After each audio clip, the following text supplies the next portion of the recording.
The year is 1963. A man is renovating his home in the Cappadocia region of central Turkey.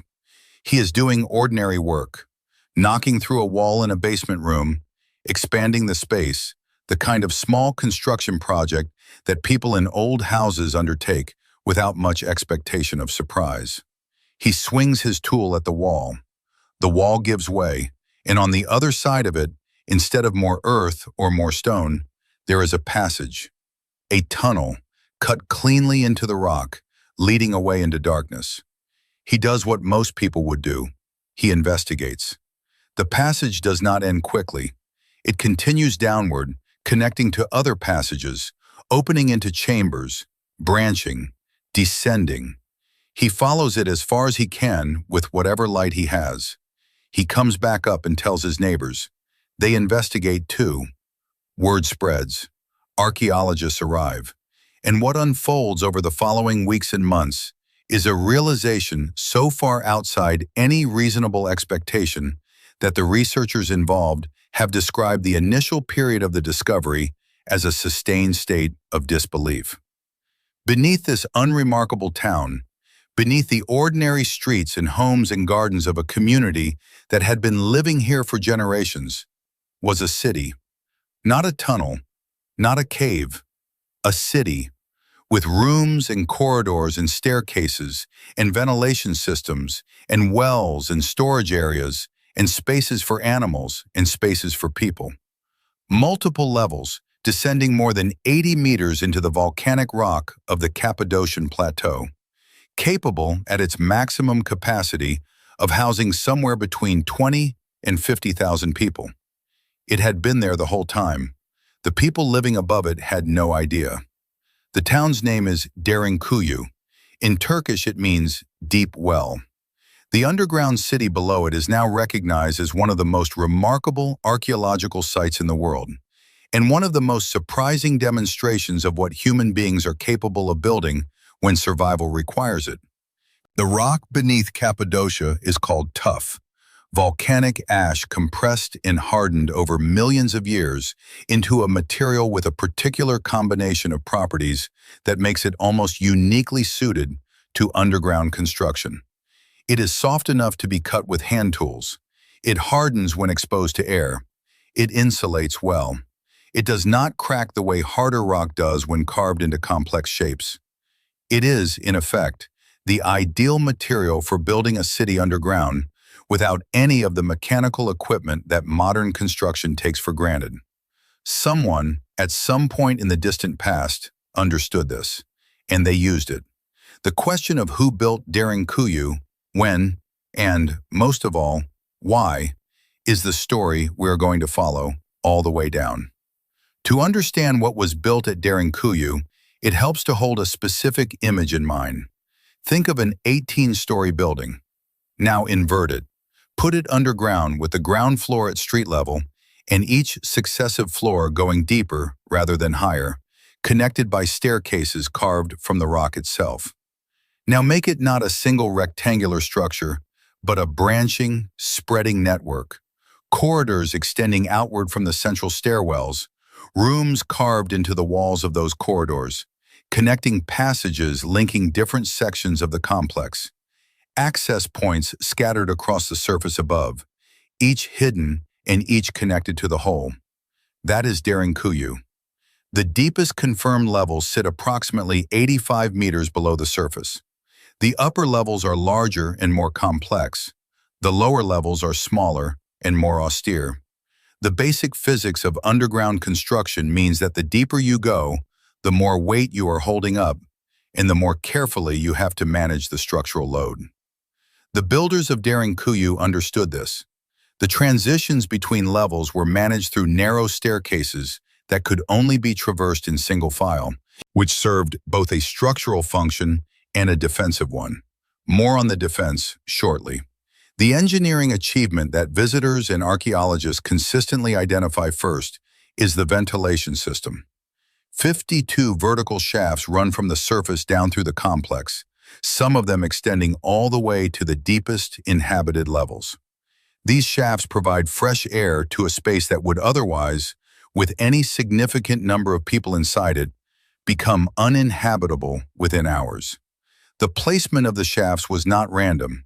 It reflected a working knowledge of airflow dynamics and the specific properties of the tough rock, which absorbs and releases heat and moisture in ways that help regulate the movement of air through enclosed spaces.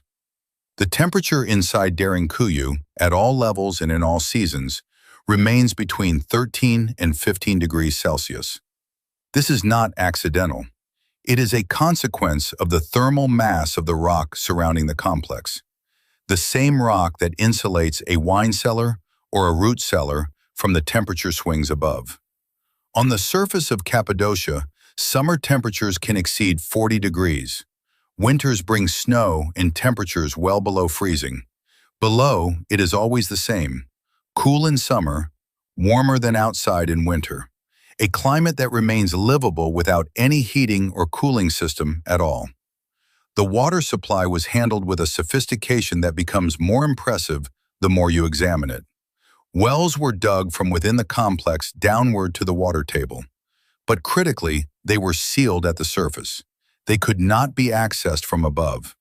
If a hostile force surrounded the city and attempted to poison the water supply by dropping material into a well opening on the surface, which was a standard siege tactic, there was nothing to find.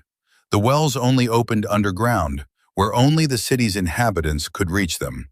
This is not the work of people who dug a convenient shelter and hoped for the best. It is the work of people who thought carefully about what the threats were, what the requirements were, and how to engineer a response to both.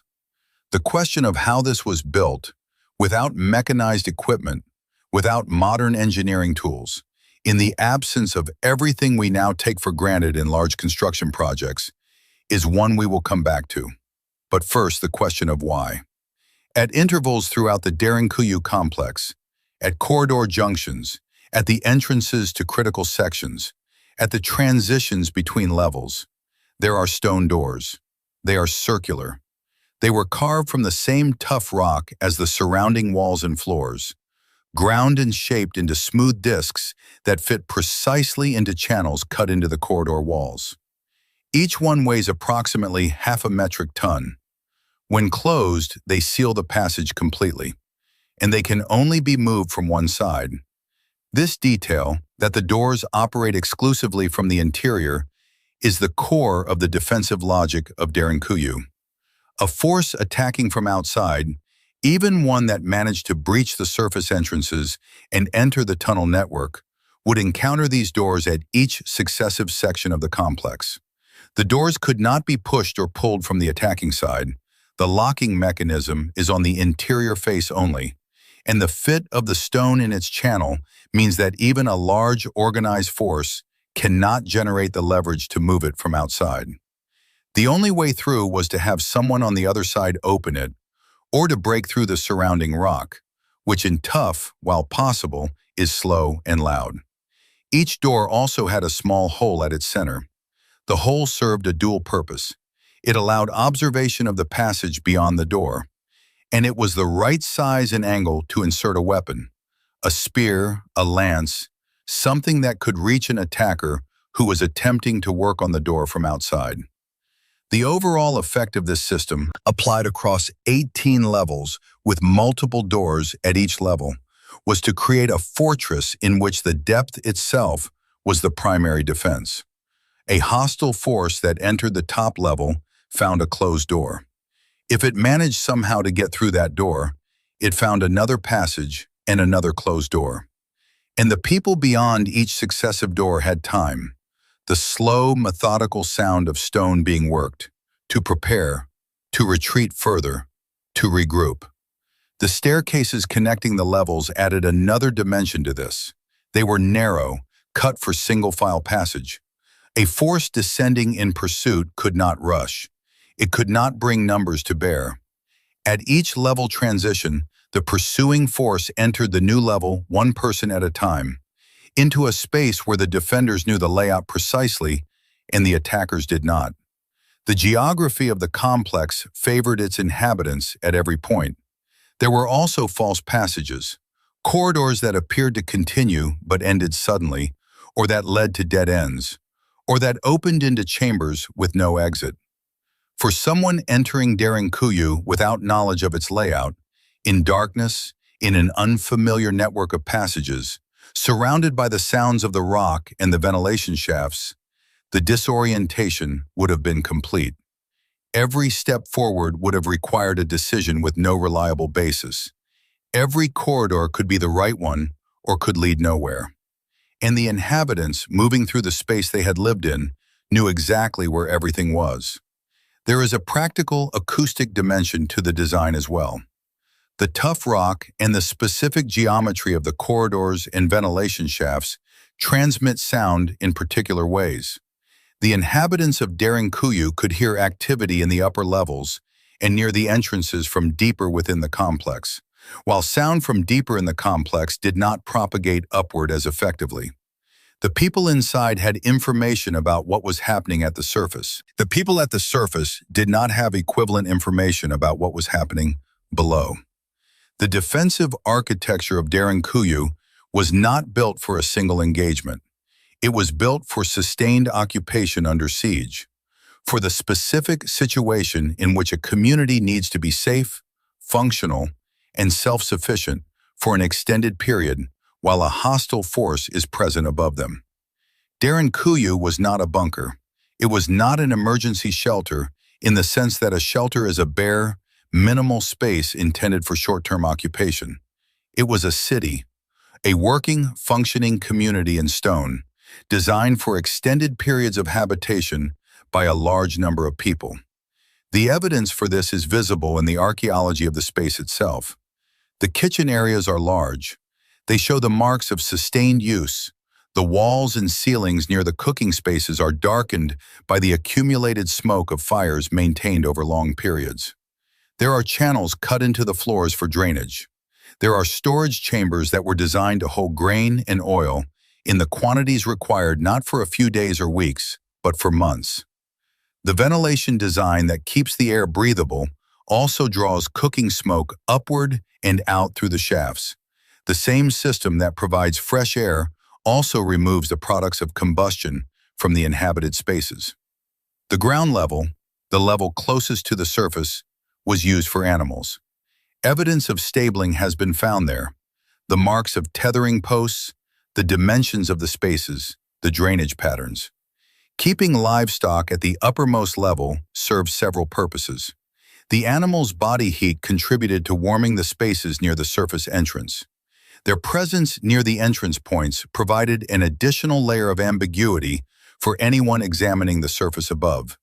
The sounds and smells of farm animals are not unusual in an agricultural community, and the traces of livestock activity at the entrances would have contributed to the impression that the area above was simply an ordinary farm property.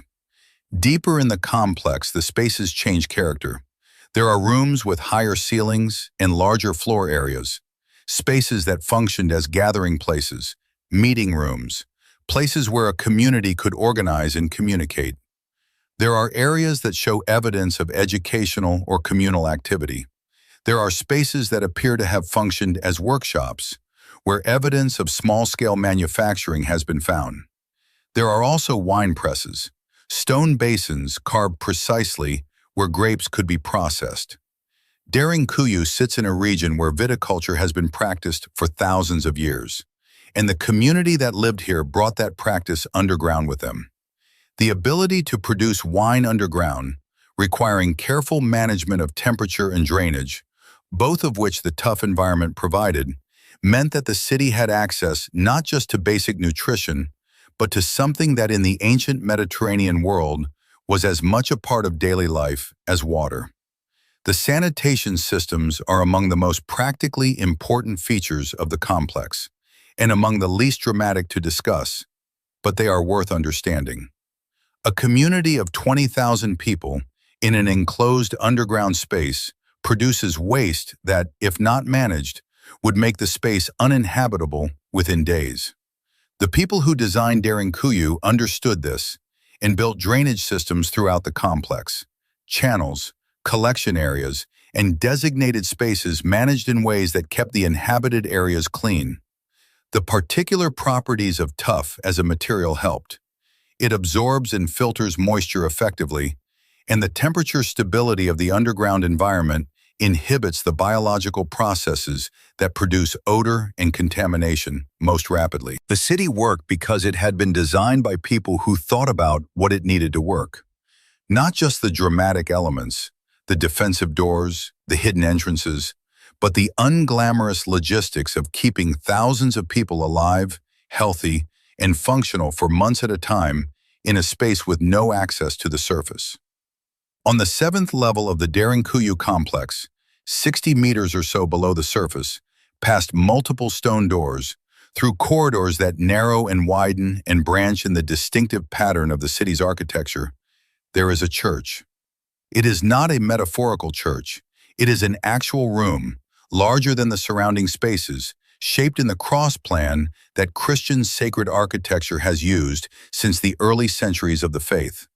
The ceiling is vaulted. The proportions are deliberate. This was a space designed for religious community, for gathering, for liturgy, for the practices that a Christian community maintains even, or perhaps especially, when circumstances have forced that community underground. The presence of this space tells us something specific and important about who was using Derinkuyu during one of the most significant periods of its documented use. Early Christians, in the first centuries after Christ, hiding from the Roman imperial authority that periodically viewed the new religion as a political and social threat. The Cappadocia region of what is now Turkey was an early center of Christianity. The theological writers we now call the Cappadocian Fathers, Basil of Caesarea, Gregory of Nyssa, Gregory of Nazianzus, came from this area in the 4th century, and the region's association with the faith goes back further still. It was a place where Christian communities established themselves early and maintained themselves through periods of significant external pressure. When that pressure became dangerous, the option of going underground, literally, existed in a way it did not exist in most other places. The city was there. It had been built by someone earlier, for reasons that the communities of the first Christian centuries may not have fully known. They inherited it, maintained it, expanded parts of it, and added to it the physical markers of their own presence, the church, the decorative elements, the inscriptions that archaeologists have found on the walls. There are also tombs within the complex, carved spaces that served as burial areas, evidence that people were born and died inside Derinkuyu during extended periods of occupation. This is perhaps the most striking single fact about the site. It was not a place people went to temporarily while waiting for a threat to pass. It was, for some communities at some periods, simply where they lived. The cycle of birth, life, and death continued underground, in the rock, 70 meters below the surface of the Cappadocian Plateau. The theological dimension of this experience, the significance that people who believed in divine protection would have found in a space that protected them, literally, within the earth, is something that the physical evidence can gesture toward, but not fully recover. What we can say is that the presence of the church and the evidence of sustained religious practice within the complex suggests that the community maintained its identity and its spiritual life as an active priority, not something deferred until conditions improved. They did not go underground and stop being a community. They went underground and remained one. The church on the 7th level was used. Its proportions were thought about. Someone decided that in the middle of an engineering project of extraordinary scale, one of the levels needed to have a room shaped the right way for people to worship together.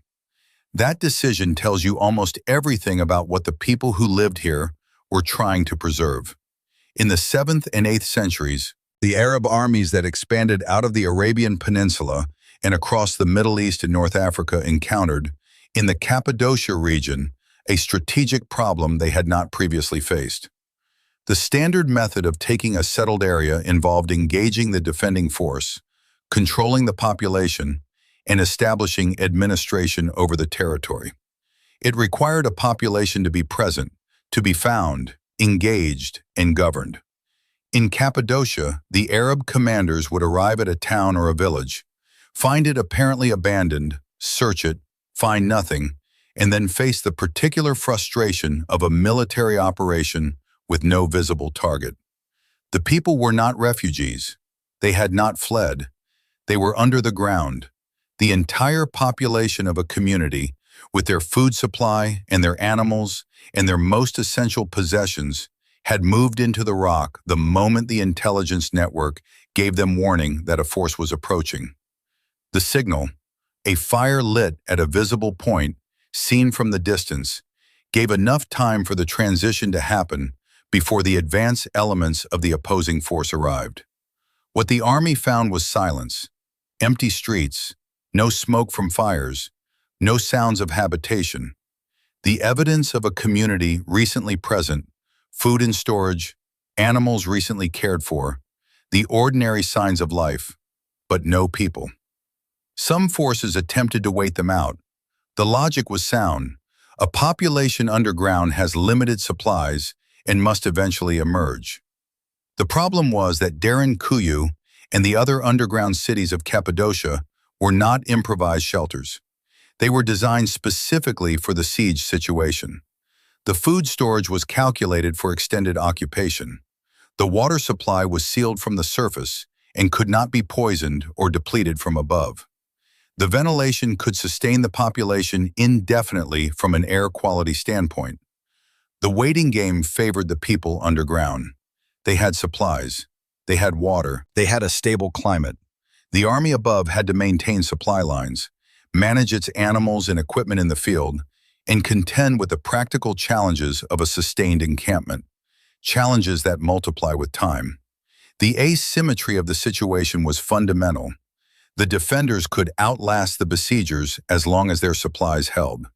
The occasional night sortie from concealed surface exits added another dimension to the strategic picture. Small groups could emerge from entrances that had been camouflaged to look like ordinary features of the landscape. A rock formation, a low stone wall, a depression in a field. Move through the darkness, disrupt the besieging force's camp or supply line, and withdraw back underground before a coordinated response could be organized. The attackers were dealing with an enemy that could appear, act, and disappear without warning. The uncertainty this created was tactically disruptive and psychologically unsettling in ways that are difficult to fully quantify.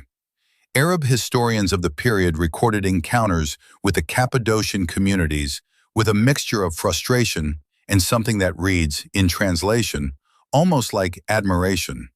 The people they were trying to capture had, effectively, made themselves impossible to find.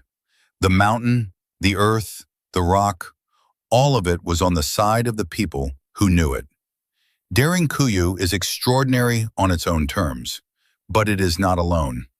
The Cappadocia region of central Turkey contains more than 200 underground cities and settlements, ranging from small, single-family shelters a few rooms deep to large complexes comparable to Derinkuyu in scale.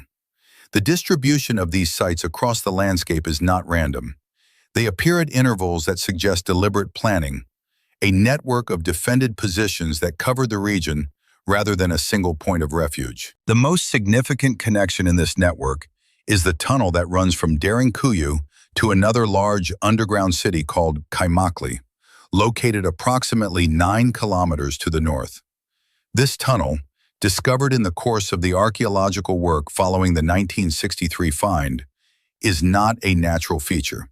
It was cut deliberately through the rock, following a route that was engineered rather than found. It required the same tough cutting techniques used in the cities themselves, applied over a much longer distance. The existence of this connecting tunnel transforms the understanding of what the underground system was. It was not individual communities each building their own independent refuge. It was a regional defense network, interconnected, coordinated, capable of moving people and supplies between sites without appearing on the surface at all. A population group that needed to redistribute itself in response to a threat or to move resources from one location to another could do so entirely underground. The communication system within and between the cities used the same ventilation shafts that provided air. Sound travels effectively through these shafts in controlled conditions, and the people who designed the system understood this. Specific shafts were designed with acoustic properties that allowed voice communication across vertical distances that would otherwise make shouting useless. A person at the surface, or at a surface entrance, could pass a signal downward through the shaft. People at depth could respond. The information moved faster than any messenger traveling through the tunnels. The surface signaling system that connected the cities to each other was simpler. Fire. Visible from the distances between sites, fire signals gave the warning that allowed the transition from surface life to underground life to begin. The speed of that transition, the ability of an entire community to relocate underground before a threat arrived, was itself a product of practice and preparation. It was not improvised in the moment of danger. It was rehearsed, organized, and maintained as part of the operational knowledge that the community passed on across generations. The picture that emerges from all of this is of a regional community that had integrated the underground network into its normal existence so thoroughly that the movement between surface and subsurface was not a crisis response, but a practiced routine. The cities below were maintained. The tunnels were kept open. The supplies were replenished. The people who lived here knew where the entrances were, which passages led where, and how to function in the dark and the quiet of a world that only they understood. The question that visitors to Derinkuyu ask most consistently, and that researchers continue to study, is the simplest one. How? How do you build a city for 20,000 people 80 meters underground using hand tools? How do you calculate the structural loads well enough to ensure that the upper levels do not collapse under the lower ones? How do you manage the ventilation design across 18 floors without the engineering software or the modeling tools that modern architects consider essential? How do you dispose of millions of cubic meters of excavated rock without leaving a visible trace on the surface above? The material answers to some of these questions are cleaner than others. The tough rock of Cappadocia is the enabling technology. It cuts easily with iron tools. Basic picks and chisels can remove it at a practical rate. It hardens on contact with air, so a freshly cut surface that is initially soft becomes more durable over hours and days. It is self-supporting in spans that would require additional shoring in other rock types. The natural columns and pillars left in place during excavation, blocks of rock simply not removed, retained as structural supports, take loads effectively and do not require the imported materials that other construction methods would demand. The roof above stays up because the rock around it is doing what rock does well, carrying compressive load without failing. The ventilation geometry, the specific placement and sizing of the 52 shafts, and the design of the horizontal passages that connect them reflects an empirical understanding of airflow that does not require formal fluid dynamics to achieve. Cultures that have built underground for generations develop working knowledge of how air moves through enclosed spaces, what configurations cause stagnation, and how to create the pressure differentials that keep air moving without mechanical assistance. The people who built Derinkuyu had that knowledge. It is embedded in the design of the complex, demonstrable in the fact that it works. The structural calculation problem is more interesting.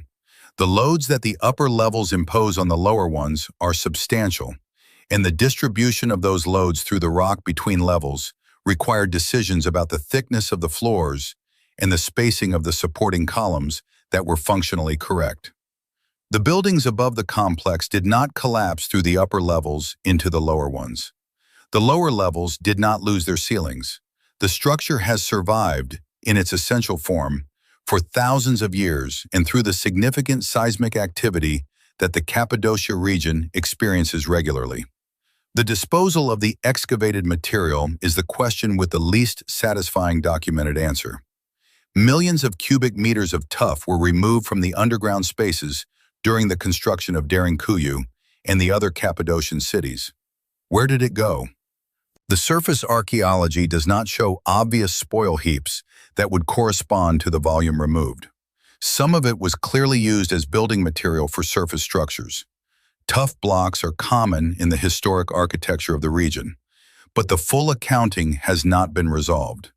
The most plausible explanation involves the dispersal of material over a very long construction period, spread across a wide area in small amounts at a time, deliberately managed to avoid creating a visible signature on the landscape. The construction of Derinkuyu was not a project, it was a process, something that developed and expanded over centuries, generation after generation, adding to what those before them had built, each group responding to their specific circumstances and requirements. The last documented significant use of Derinkuyu as a place of refuge occurred in 1923. The context was the population exchange between Greece and Turkey that followed the collapse of the Ottoman Empire and the establishment of the Turkish Republic. Greek-speaking Orthodox Christian communities that had lived in the Cappadocia region for centuries, some of them for more than 2,000 years, were relocated to Greece. Turkish-speaking Muslim communities in Greece were relocated to Turkey. It was a massive, organized, and for many people, deeply traumatic movement of populations that ended communities that had existed in their locations for longer than most European nations have existed. The Greek-speaking Cappadocian communities, in the final period before their departure, used the underground cities one last time, as a place to secure possessions, to shelter temporarily, to maintain something of the continuity with the land and the community that was being severed. The specific details are known mainly through family oral histories passed down by the descendants of those communities, now living in Greece. After the exchange, the underground cities were no longer maintained. The communities that had known them, used them, and understood them were gone. The new residents of the surface towns above had no knowledge of what was below their feet, or if they had partial knowledge, they lacked the context that would have told them what to do with it. The entrances were closed, fell into disrepair, were built over. The stories that circulated about strange spaces below the ground took on the quality of folklore, and given that the stories were true, this particular folklore deserves some respect. For decades, the underground cities were described in the surrounding communities as places of danger, of spirits, of the unknown. The specific practical fear was probably well-founded. The entrances to unmaintained underground spaces in an area with seismic activity are genuinely hazardous to enter without knowledge of the layout. The folk characterization of them as dangerous was accurate in ways that the people giving the warning may not have fully understood. The Turkish government, in the period following the discovery at Derinkuyu in 1963, undertook the archaeological work that gradually revealed the full extent of the complex. The process took years. Each level that was cleared and mapped added to the picture. Each new connection discovered, a passage that linked to another section, a stairwell that went deeper than the previous survey had suggested, revised the understanding of what was there. In 1969, sections of Derinkuyu were opened to the public. The tourist infrastructure developed over the following decades, and today the site receives visitors from around the world. Multiple levels are accessible. The stone doors are visible in their channels. The wells are there. The church is there. The kitchen spaces and the stabling areas and the wine presses are there, all of them readable to anyone who spends time looking. What remains inaccessible is the deeper material, the sections of the complex that have not yet been fully excavated, and the possibility, which archaeologists take seriously, that the city goes further and deeper than what has been found so far. In 1963, a man knocked a hole in a wall and found a city. That is not a sentence that happens very often in history. The discovery of Derinkuyu is unusual even among archaeological discoveries, which tend to involve deliberate excavation, careful survey work, and years of preparation before anything significant is revealed. Derinkuyu announced itself. It was there the whole time, below the streets of an ordinary Turkish town, and all it required was one wall in one basement giving way at the right moment. The question of what Derinkuyu means, beyond its historical significance as an archaeological site, has been approached from many directions in the decades since the discovery. For engineers and architects, it is a case study in how material knowledge and practical ingenuity can produce structures that rival, in their functional performance, anything that formal engineering has achieved. The ventilation system works. The structural design has lasted thousands of years. The temperature regulation requires no mechanical input. These are not primitive approximations of modern engineering solutions. They are, in several respects, better than what we typically build above ground today. More energy efficient, more resilient to certain kinds of failure, more effectively integrated with the properties of the materials and the environment. For military and strategic historians, it represents one of the most complete expressions of a defensive philosophy built around invisibility rather than strength. The conventional logic of fortification is to build walls strong enough to resist attack. Derinkuyu's logic was different, to be somewhere that an attack could not find. The walls of Derinkuyu are not its perimeter. The ground above it is its perimeter. The entire surface landscape was the defensive screen, and behind that screen, 18 floors down, the city carried on. For space researchers and engineers thinking about long-duration human presence in hostile environments, Derinkuyu has been studied as a reference case. The challenge of sustaining a human community in an enclosed environment with limited resources, maintaining air quality and temperature, managing water and food over extended periods without external resupply. These are precisely the challenges that any serious plan for human habitation beyond Earth must solve. The people who built Derinkuyu solved them, with hand tools in volcanic rock over multiple generations. Their solutions are not transferable directly to Mars or the Moon, but the principles behind them work with the environment rather than against it, design for the specific properties of available materials, build redundancy and independence into every critical system, translate to any context. There are still sections of Derinkuyu that have not been fully excavated or mapped. Archaeologists believe that the complex may extend to levels that have not yet been reached. What is down there, if there is more, will require careful, sustained work to find out. The Turkish government and international research teams continue the process. Each season adds something to what is known, but the city does not need its unexcavated sections to make its point. What has been found is enough. 18 floors, 85 meters, 52 ventilation shafts, sealed wells, half-ton rolling stone doors, a church on the 7th level, wine presses, animal stalls, kitchens, tombs. A community that chose to go underground rather than leave the land it lived on, that built, over centuries, a space comprehensive enough to sustain an entire town for months at a time, that engineered its own invisibility and survived by becoming, as far as any hostile force was concerned, simply not there. The name means deep well. The name is modest. What they built was something else entirely.